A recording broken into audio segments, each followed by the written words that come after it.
One of the most embarrassing moments of my entire existence happened on a night where I got into a fight with my dad.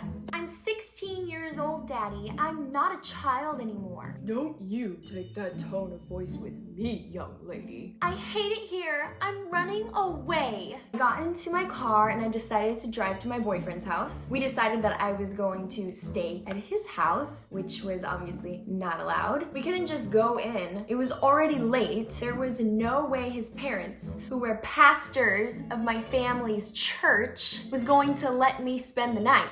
You know, waiting till marriage and all. We had to wait until it was late enough that they were gonna be asleep. But another problem, he wasn't allowed to be out past a certain time. So he had to go back home and I had to wait in my car by myself a few blocks away, alone, at night, in San Bernardino. How I've lived this long doing stupid stuff like that is beyond me. A few hours have gone by. He texts me and he's like, okay, it's safe to come to the front door. I got out of my car, walked a few blocks to his house, alone, even later at night in San Bernardino. Getting into the house was the easy part. I mean, he let me in through the front door. It was getting to his bedroom that was the scary part. His parents' bedroom was literally right next to his, and we had to walk past it to get to his room. We're tiptoeing past their bedroom when his little brother comes out of his room. He just stops and stares at us, and then he just goes back into his room like he didn't see anything. He was a G. We actually got away with sleeping at his house for a few nights. There was only one time that we almost got caught, and we actually had time to prepare because we heard his mom's heels clicking down the hardwood floor. The only thing that I could do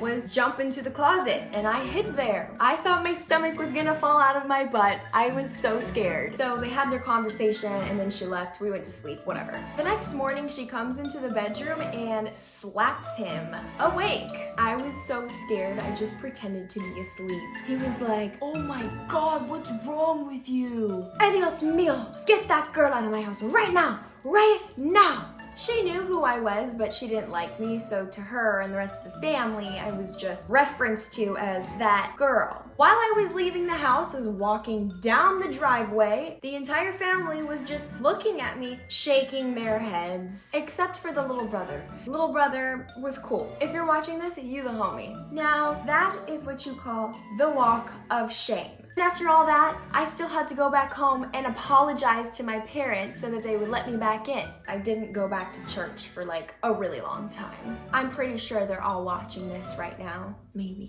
enough time has passed that we can just laugh this whole ordeal off.